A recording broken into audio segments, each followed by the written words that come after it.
데살로니가 후서 2장 13절부터 3장 5절입니다.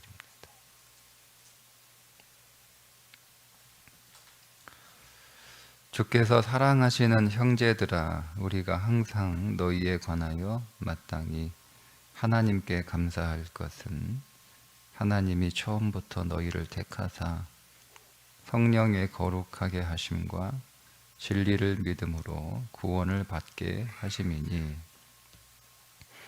이를 위하여 우리의 복음으로 너희를 부르사 우리 주 예수 그리스도의 영광을 얻게 하려 하심이니라.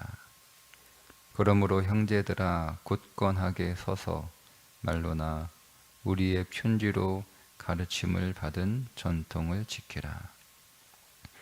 우리 주 예수 그리스도와 우리를 사랑하시고 영원한 위로와 좋은 소망을 은혜로 주신 하나님 우리 아버지께서 너희 마음을 위로하시고 모든 선한 일과 말에 굳건하게 하시기를 원하노라.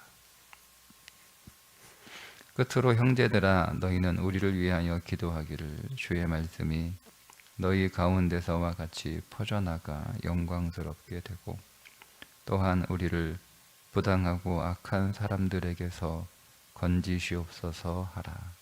믿음은 모든 사람의 것이 아니니라.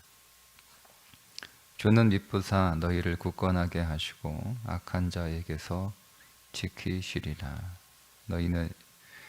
너희에 대하여는 우리가 명한 것을 너희가 행하고 또 행할 줄을 우리가 주 안에서 확신하노니, 주께서 너희 마음을 인도하여 하나님의 사랑과 그리스도의 인내에 들어가게 하시기를 원하노라.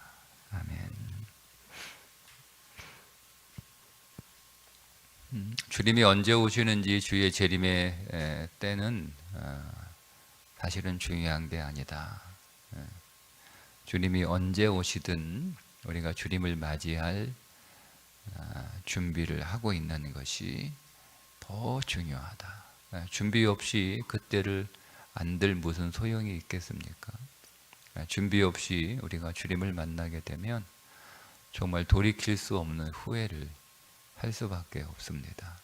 오늘 우리의 구원은 우리가 모든 죄와 사망에서 건져지는 것으로 끝나는 구원이 아니라 그리스도를 닮는, 그리스도의 영광에 이르게 되는 구원인 줄 여러분 보셔야 됩니다. 그래서 오늘도 바울이 교인들에게 주님의 때를 아는 것보다 더 중요한 건 우리의 구원의 목적이 너희 안에서 성취되도록 너희가 끝까지 쉬지 않고 경주하는 것이 더 중요한 것이다, 이렇게 말하고 있는 내용입니다. 한 절씩 보면 15절에 주께서 사랑하시는 형제들아, 데살로니가 교회의 교인들은 주의 사랑을 받은 형제들이라고 부르고 있습니다. 어제 우리가 봤던 앞에서 그렇지 못한 자들도 있죠. 주의 사랑을 받지 못한 자들도 있습니다. 그들은 멸망의 아들들입니다. 적그리스도가 오게 되면 거기에 속아 넘어가게 되는 자들이죠. 반면 하나님의 백성은 주께서 사랑하시는 형제들이다. 우리가 항상 너희에 관하여 마땅히 하나님께 감사할 것은 하나님이 처음부터 너희를 택하사, 자, 택하셨잖아요, 그죠? 택하셨어요. 그냥 우리는 내가 내 발로 교회 나간 게 아니에요. 우리는 그렇게 생각을 합니다. 내가 내 발로 교회 나온 게 아니라 하나님이 오늘 우리를 오래 전에, 바울은 그것을 창세 전에, 창조하기도 전에 우리를 택하셨다, 이렇게 말하고 있습니다. 여러분, 이것을 이제 장로교 신자들은 예정론이라고 관점에서 이것을 보거든요. 우리가 하나님의 자녀가 되는 것이 예정됐다. 근데 성경의 모든 예정에 관한 그 기록들은, 그러니까 그렇게 예를 들면 지금 본문처럼 하나님께서 처음부터 너희를 택하사, 이 말은 하나님이 너희를 구원하시기로 예정하셨다, 이렇게 그 이해해도 되는 거잖아요. 그죠? 그런데 성경의 모든 예정은 우리가 꼭 기억해야 될 것,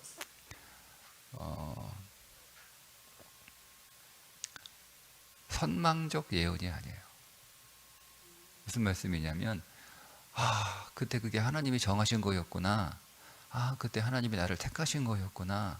하나님이 나를 창조전에 택하신 것이었구나. 이렇게 뒤에 있는 사건을 보고 택했다라고 고백하는 거지, 앞에 저 사람은 이미 하나님이 택하셨을 거야, 그러니까 뭐 내가 복음을 전하지 않아도 저 사람은 교회 나올 거야, 이런 예정이 아니에요. 네? 네. 그러니까 바울이 성경의 예정을 얘기할 때 미래의 사건을 예정으로 말한 적이 없어요. 네? 다 뒤에 있는 사건, 내가 그리스도 안에서 깨달아지고 또 더 진리 안으로 들어가 보니까, 그때 그게 내가 한 건 줄 알았는데 하나님이 그렇게 섭리 안에서 계획하시고 작정하셔서 이루어진 일이구나, 이렇게 고백하는 거예요. 거지. 그러니까 이 예정이라고 하는 것은 이미 결정되었다라는 사실을 말하고 싶은 게 아니라 하나님의 크신 은혜를 말하는 게 목적이에요. 왜냐하면 내가 교회도 안 다니고 또 뭐 하나님도 잘 안 믿고 하나님 있는지도 모르고 뭐 이렇게 그냥 막 마음대로 살고 있었던 그때도 이미 나를 하나님이 택하셔서 이렇게 인도해 주시고 하나님께서 지켜주시고 그렇게 나를 이끌어 주신 거였구나라고 하는 그 하나님의 크신 사랑과 은혜를 찬송하기 위한 거지, 사람의 운명이 결정됐다 뭐 이렇게 말하는 목적이 아니에요. 그러니까 우리가 그걸 잘못 이해하면, 아니 뭐 다 예정됐으면, 내가 이미 하나님 믿기로 예정됐으면, 내가 뭐 이미 구원받기로 예정됐으면 내가 노력할 필요가 뭐가 있나, 이렇게 여러분 예정론을 잘못 적용하시면 안 됩니다. 택하셨다, 이 말은 사실 그 말이 맞기는 맞아요. 하나님이 택하셨죠. 하나님이 정하신 건 맞아요. 하나님은 모든 것을 다 아시는 분이기 때문에 하나님이 택하신 건 맞아요. 근데 그것은 그 고백을 하는 목적이 뭐냐면, 그렇게 하나님의 사랑을 많이 받았다는 거예요. 오늘도 그 말씀이 그 맥락이잖아요. 주께서 사랑하시는 형제들아, 아니 하나님이 나를 사랑하는 증거가 뭐야? 아니 하나님이 너를 택했다는 거야. 네가 그리스도를 부르지도 않을 때, 심지어 그리스도를 생각하지도 못할 때, 오히려 더 나아가서 너희들이 그리스도를 대적하며 그리스도를 거절할 때, 심지어 바울 같은 경우는 그리스도를 박해할 때, 그때도 하나님이 바울을 택하셨다는, 그게 사랑이라는 거예요. 그러니까 목적이 사랑이다. 우리가 이 예정을 적용할 때 하나님의 사랑과 은혜의 크심을 적용하는 것을 목적으로 그 표현을 써야지, 운명적 그 사건처럼 여러분 그렇게 이해하시면 잘못 적용하시는 겁니다. 그만큼 그들이 처음부터 택함을 받았다, 처음부터 사랑을 받았다, 많은 사랑을 받았다라는 뜻이에요.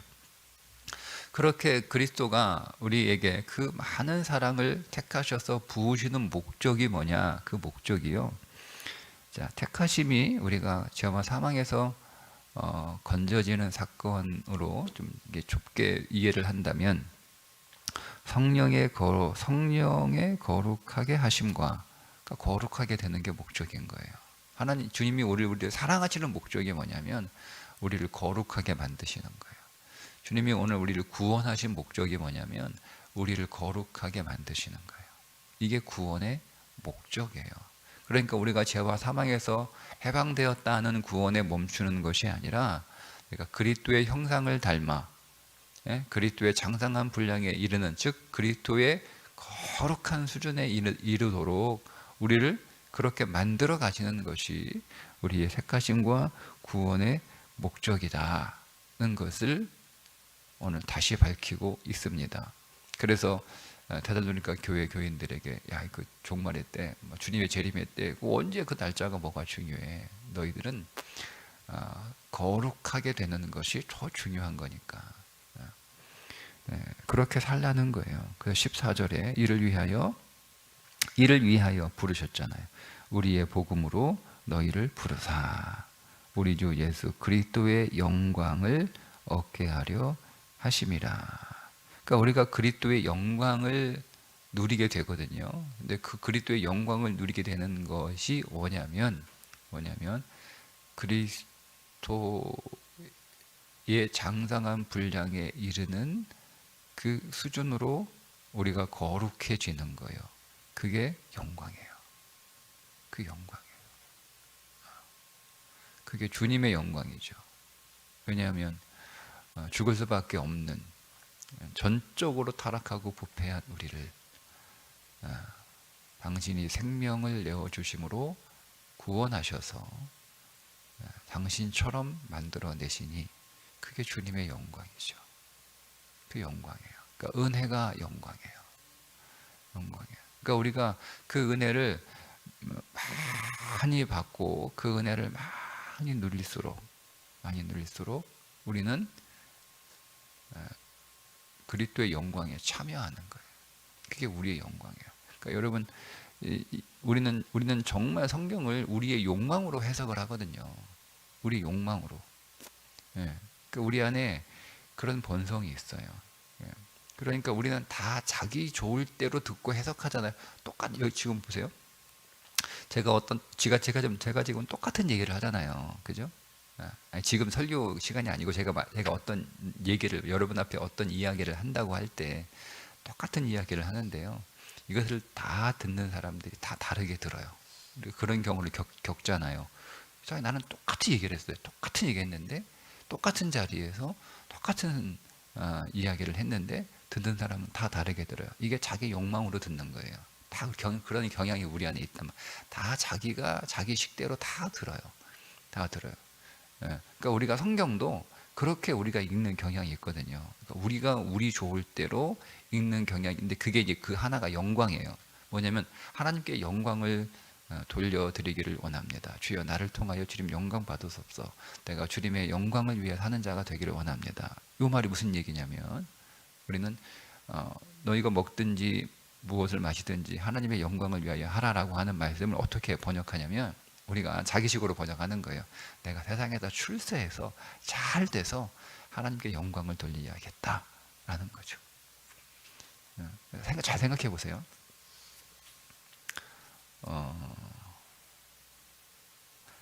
내가 커요? 하나님이 커요? 하나님이 크죠. 그죠? 나보다 하나님이 훨씬 높죠. 그죠? 근데 내가 아무리 잘 되고 내가 세상에서 아무리 출세한들 그 영광이 하나님의 크신 영광에 비교가 되겠습니까? 네? 한번 생각해 보세요. 우리가 세상에서 제일 최고로 성공했다 한들 그 성공이 하나님의 영광에 비유할 수 있냐고요. 근데 어떻게 하나님이 나의 그 출세함을 통해 하나님의 영광을 받아요? 그 논리적으로 안 맞잖아요. 그러니까 조금만 생각해도 논리적으로 안 맞아요. 그러니까 하나님께는 하찮은 거예요. 우리가 세상에서 출세하고 아무리 잘 돼도 그분의 영광에 비하면 하찮은 거예요. 하찮은 거예요. 네. 그러니까 하나님의 영광을 위해 하는 이 모든 먹는 거, 마시는 거 이게 다 하나님의 은혜라는 거예요. 내가 벌어 먹었다고 생각하면 그게 하나님의 영광이 안 되는 거예요. 다 하나님의 은혜. 심지어 내가 밥 한 끼 먹는 것도 이게 다 하나님의 은혜입니다. 주님의 은혜입니다. 주님의 은혜입니다. 라는 거죠. 여러분, 밥은 내가 벌어서 먹을 수 있어요. 내가 돈 벌어가지고 열심히 수고해서 쌀 사서 음식 사서 그걸 내가 밥 해서 먹을 수 있어요. 근데 우리가 밥을 왜 먹어요? 네? 입이 즐거워라 먹는 거 아니죠. 네. 그 밥이 내 안에 들어가 나를 건강하게 만들려고 먹는 거 아닙니까? 건강을 위해서 먹는 거죠. 밥은 내가 벌어 먹을 수 있어요. 건강은 내가 할 수 있나요? 건강 내가 할 수 있어요? 그래서 그 밥이 주님이 주신 거인 거예요. 이거 내가 벌어 먹으면 나는 그냥 맛있게 먹었다 하고 끝나는 거예요. 그것이 내 몸에 들어가서 나를 건강하게 만드는 건 내가 할 수 있는 일이 아니에요. 그럼 우리가 뭐 좋은 식재료 구해가지고 먹으면 내 건강해진다? 그것도 우리가 할 수 있는 일이 아니잖아요. 그럼 뭐 맨날 뭐 농약 안 치고 유기농에 비싼 음식 재료 뭐 그 사가지고 먹는 사람들은 뭐 병 안 걸립니까? 그러니까 우리가 밥을 다 한 그릇 먹는 것도 이것도 주님의 은혜다라는 말은 무슨 말이에요? 이것이 그 본래의 목적대로 내 인생 안에서 작용하는 건 내가 할 수 있는 게 아니라는 거죠. 기껏 내가 해봐야 그냥 음식 재료 사다가 밥 해서 먹는 거 말고는 내가 할 수 있는 게 아무것도 없어요. 근데 그게 내 인생이 아무것도 아니잖아요. 정말 내가 궁극적으로 밥을 먹는 이유는 건강하기 위해서, 살기 위해서 먹는 건데, 그 살게 하는 것, 건강하게 하는 건 내 영역이 아니에요. 하나님의 영역이지. 하나님이 그렇게 해주셔야 되는 거예요. 그러니까 그게 이게 들어가서 내게 살이 되고 피가 되게 하는 것은 하나님의 은혜다. 그래서 감사하는 거예요. 하는 거예요. 그러니까 우리가 여러분 생각할 때 모든 것이 다 하나님의 은혜다. 다 은혜다. 그때 우리는 하나님의 영광을 돌리는 것이고, 감사가 하나님께 영광을 돌리는 거예요. 우리가 뭐 출세해가지고 잘 돼가지고 하나님한테 영광을 돌리는 것이 아니라 감사. 다 감사해요. 다 감사. 감사하면 하나님이 그것을 영광으로 받으시고, 우리가 감사를 통해서 우리는 또 하나님의 영광이 우리 가운데 다시 부어지는 거죠. 그 영광이 구원의 목적이다. 구원의 목적이다라는 거죠. 자, 그래서 15절에 보면 그러므로 형제들아 굳건하게 서서 말로나 우리의 편지로 가르침을 받은 전통을 지키라. 이 전통이 뭐냐면, 이 전통 그러니까 뭐 우리가 생각하는 그 자꾸 전통 생각하는데 이게 전승이에요. 전승. 그러니까 선지자를 통하여 하나님께서 일관되게 주셨던 말씀, 그 말씀이 누구를 통해 다시 전해지죠? 사도들을 통해서 계속 이어지잖아요. 그러니까 선지자들이 전했던 말씀과 사도가 전했던 말씀이 서로 갈등하지 않아요. 항상 같은 말씀이에요. 성경은 창세기 1장 1절부터 마지막 계시록 마지막 장 마지막 절까지 똑같은 얘기하고 있는 거예요. 시대가 다 다르고 사람이 다 다른데 똑같은 얘기를 합니다. 하나님은 사랑이다. 똑같은 얘기를 해요. 그런 것처럼 이 전통은 구약의 선지자들부터, 옛적의 선지자들이 계속 전해 내려왔던 그 말씀이죠. 그 진리죠. 사도를 통해서 계속 하나님께서 전해 주셨던, 전해 내려오는 그 말씀, 그게 전통이에요. 그 말씀, 계속 이어져 내려오는 말씀. 그러니까 이게 무슨 얘기죠? 그게 진리라는 뜻이에요. 계속 이어져 내려왔으니까. 그게 진리고, 그 진리의 말씀을 지키라는 거예요. 그러니까 우리가 어떻게 여러분 거룩해질 수 있느냐? 그냥 하나님의 말씀에 순종하는 삶을 통해서 거룩해지는 거죠. 그러니까 우리가 어떻게 주의 재림을 준비하느냐? 우리가 주님 앞에 어떻게 상 받는 인생을 살 수 있느냐? 그게 하나님의 말씀에 순종하는 삶을 살아가는 거예요. 그러니까 우리가 하나님 앞에 서게 되면 하나님이 계수하신단 말이에요. 무엇을 계수하시겠어요? 순종하는 삶을 계수하신 거예요. 그러니까 우리에게 선은 딱 하나예요. 말씀에 순종하는 것이 선이에요. 우리에게 의는 딱 하나예요. 말씀에 순종하는 것이 의입니다. 그러니까 우리가 말씀에 순종하지 않은 상태에서 우리가 선이라고 볼 수 있어요. 그러니까 성령은 우리 안에서 이런 거잖아요. 예수님이 막 병자들을 막 이렇게 고치고 있는데, 하나님은 성령께서 다른 도시로 옮겨라, 이렇게 성령이 말씀을 하시는 거예요. 근데 예수님이 다 치료를 못 하신 거야. 그래서 사람들이 막 몰려드는데, 어떤 사람은 수십 리길을 걸어온 사람, 어떤 사람은 수십 리길을 누가 이 사람을 고치기 위해서 가족이 메고 온 사람, 이 사람은 딱 보니까 오늘 안 고치면 내일 죽을 사람. 이게 예수님 다 아실 거 아니에요. 근데 예수님이 성령께서 그만 고치고 다른 도시로 가라, 이렇게 말씀을 하심에도 불구하고 앞에 있는 사람들이 너무 불쌍하니까 그 명령에 순종하지 않고 다 고쳐주셨어요. 가지 않고. 그게 사람들이 보기엔 선이잖아요. 그죠? 근데 하나님 보시기에는 그게 악이에요. 왜요? 순종하지 않았기 때문에 그렇습니다. 그 아픈 사람들을 다 외면하고 다른 도시로 하나님이 가라고 그러니까 갔어. 근데 마치 거기 있는 사람은 예수님 진짜 정없네. 어떻게 예수님이 저렇게 매정하신가? 이렇게 볼 수 있는 거잖아요. 예? 아니 고쳐주는 거 돈이 들어요? 예수님 돈 들어 고쳐주는 거 아니잖아요. 곧 나라 그러면 낫는 건데, 그 만져만 주면 낫는 건데, 돈 드는 것도 아닌데, 조금 늦게 가면 어때? 이렇게 볼 수 있단 말이에요. 그죠? 그러니까 우리의 선악은 다 뭐예요?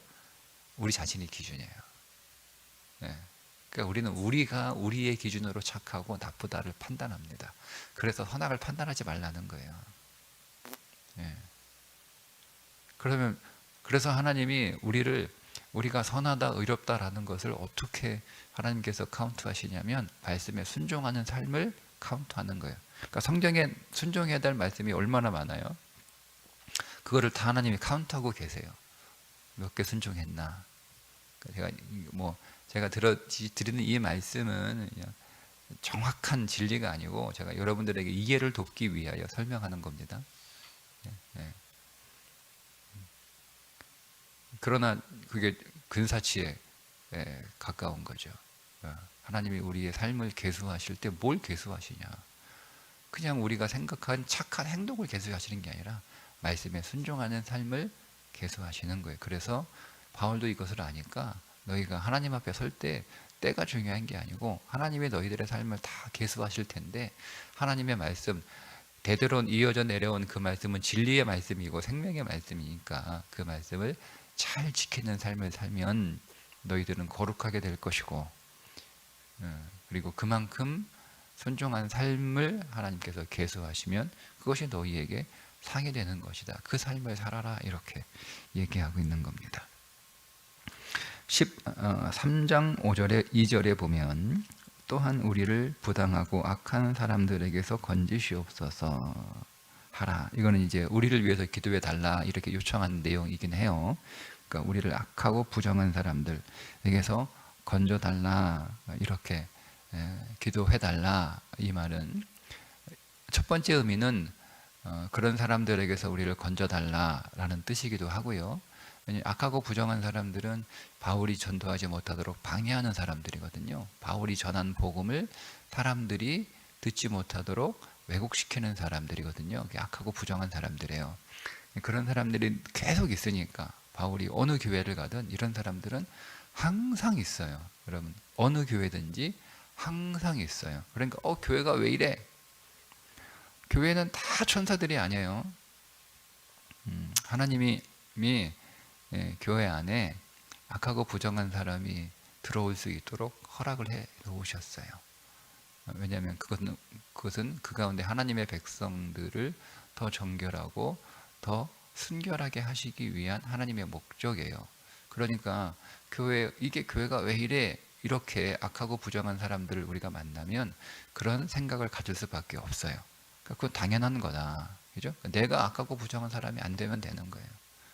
그러니까 두 번째 의미는 내가 악하고 부정한 사람이 되지 않도록 우리는 항상 그렇게 될 수 있다는 거니까, 심지어 바울조차도 악하고 부정한, 내가 복음을 왜곡하고 복음을 오히려 잘못 전해서 사람들에게 복음이 생명이 아닌 사망으로 복음을 전할 수 있는 사람이 나도 될 수 있으니까 거기에서 나를 건져 달라고, 내가 그런 사람 되지 않도록 기도해 달라, 이런 요청이기도 합니다.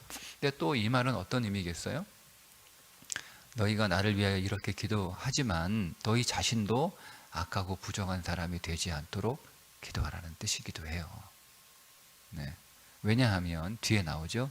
믿음은 모든 사람의 것이 아니니라. 무슨 얘기냐면 믿음은 저절로 생기는 게 아니에요. 교회 다닌다고 믿음이 저절로 생기는 게 아니에요. 믿음은 내가 인격을 가지고 그 말씀에 반응해야 믿음이 생기는 거예요. 즉 믿음은 오늘 표현대로 하면 편지로 가르침을 받은 전통, 전승, 하나님의 말씀, 그 말씀에 내가 순종해야 믿음이 생겨나는 거예요. 그러니까 악하고 부정한 사람은 어떤 사람들이에요? 순종하지 않는 사람들이에요. 불순종하는 사람들, 그게 악하고 부정한 사람이에요. 그러니까 내가 악하고 부정한 사람이 될 수 있다는 거죠. 내가 겉으로는 교회를 방해하지 않고 전도자들을 방해하지 않고 성도를 방해하지 않아요. 그런데 내 삶은 하나님의 말씀에 순종하는 삶이 아니에요. 그게 방해하는 거예요. 아니, 성도가 순종하지 않으면 그 복음을 방해하는 거지, 그게 뭐겠어요. 그냥 대놓고 뭐 교회 핍박하는 게 그것만 방해하는 건가요? 성도가, 마땅히 살아야 될 성도가 말씀대로 살지 않으면 그게 여러분 복음을 반대하는 거예요. 여러분 이런 거잖아요. 군인이, 군복을 입은 군인이 군인답게 살지 않고 나가서 군인처럼 행세하지 않으면 그게 뭐 군대를 욕되게 하는 거잖아요. 똑같은 거죠.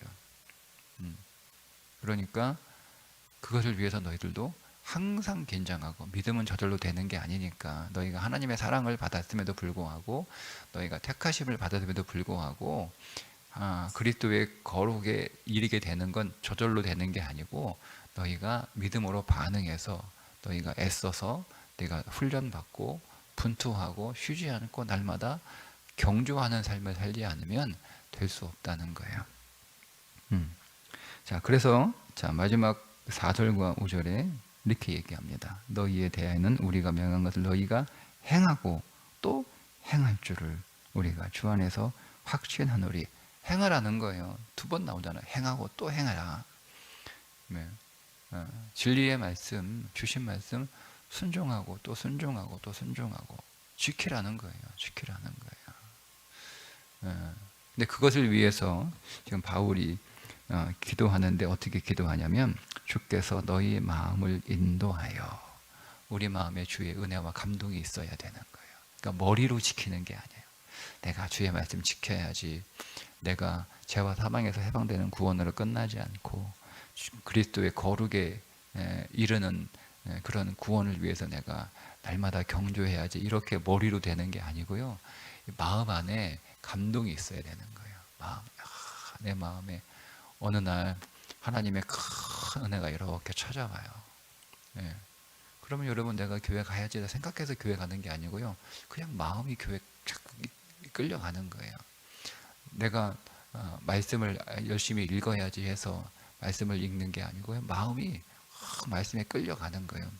그러니까 그게 굉장히 중요하다. 바울이 기도하는 거죠. 중보기도, 이게 바울의 중보기도예요. 하나님, 데살로니가 교회 교인들 안에, 그 마음 안에 항상 은혜를 주시고 항상 성령의 감동을 주시고 그의 마음을 성령께서 주장해 주셔서 이끌어 주옵소서. 어디로요? 사랑으로 이끌어 주옵소서. 어디로? 인내로 이끌어 주옵소서. 그러니까 우리 안에 그리스도의 사랑이 충만해. 그 사랑이 우리 가운데 감동으로 늘 경험돼야 되는 거예요. 그때 우리는 그분의 말씀에 순종하는 삶이 나오는 거예요. 나오는 거예요. 그런데 그 사랑만 가지고는 안 되니까 우리에게 필요한 건 인내도 필요한 거예요. 인내도. 내가 사랑이 가득한데, 그런데 그렇게 그 사랑대로 살 수 없는 환경이 있잖아요. 때로는 길가 같고, 때로는 돌짝밭 같고, 때로는 가시밭 같은 우리의 삶이 있단 말이에요. 그때 우리는 포기하지 않고 인내하면서, 소망 안에서 인내하며 하나님의 말씀에 순종하는 삶을 열심히 살아가야 되는 거죠. 그래서 기도하는 거예요. 그러니까 우리도 그렇게 기도해야 되는 거예요. 하나님, 내 마음을 주장해 주시고, 오늘도 내 마음을 다스려 주시고, 오늘도 내 마음에 주의 은혜를 부으시고, 오늘도 내 마음에 주의 성령의 감동을 부으시고, 오늘도 내 마음에 주의 생명을 부으시고, 하나님, 내 마음을 주장해 주옵소서. 하나님이 우리의 마음을 주장해 주셔야 되는 거예요. 이 마음을 맡겨야 되는 거예요. 하나님께 이 마음을 맡겨야 되는 거예요. 내놓으셔야 되는 거예요. 이건 내 마음이 아니에요. 내가 다스리고 내가 결정할 것이 아니라 이거는 주님의 것이다 라고 내놓으셔야 되는 거예요. 그렇게 기도하시면 놀랍게도요, 성령님이 내 마음을 주장하십니다. 그래서 내 마음을 성령께서 움직이셔서 그 말씀에 복종하게 하세요. 그게 은혜인 거예요. 그게. 왜냐하면 내가 지킨 게 아니니까. 내 마음은 그 말씀을 지키고 싶지 않아요. 지키고 싶지 않아요. 순종하고 싶지 않아요. 그게 우리의 정말 정직한 마음이에요. 사람 안에는 불순종의 그 영이 굉장히 강합니다. 이게 죄의 본성이거든요. 아직 우리가 육신을 입고 있기 때문에 불순종의 그 마음은 항상 우리 가운데 있어요. 근데 그 마음을 꺾고 성령께서 순종의 마음을 주시는 거예요. 그래서 내가 순종했지만 내가 순종한 게 아니고 그게 하나님의 은혜인 거죠. 그러니까 감사한 것이 내가 순종한 게 아닌데도 하나님의 은혜로 순종한 것임에도 불구하고 하나님은 내 것이라고 그렇게 카운트해 주시니까 그게 여러분 얼마나 큰 감사예요. 감사해요. 그러니까 그 상조차도 사실 은혜인데 하나님은 우리가 주님을 향한 사랑하는 마음으로 그렇게 하셨다라고 보시니까 우리에게 상을 내리시는 것입니다. 오늘도 성령께서 우리의 마음 주장해 주셔서 우리가 주의 말씀에 순종함으로 그리스도의 그 거룩한 영광에 한 걸음 더 나아가는 하루 되시기를 주님의 이름으로 축복합니다. 기도하겠습니다. 하나님, 오늘도 죄와 사망에서 해방된 구원에 멈추지 않게 하시고 거기서 더 전진하여 그리스도의 영광에 이르기까지 거룩한 자로 성장케 하여 주옵소서. 말씀에 순종할 수 있도록 우리의 마음을 주장하여 주시고 우리 안에서 일하시는 그 성령의 감동을 따라 오늘도 주신 말씀 우리의 삶 속에 적용함으로 내 안에 생명이 더 왕성케 하여 주옵소서. 예수님의 이름으로 기도드리옵나이다. 아멘.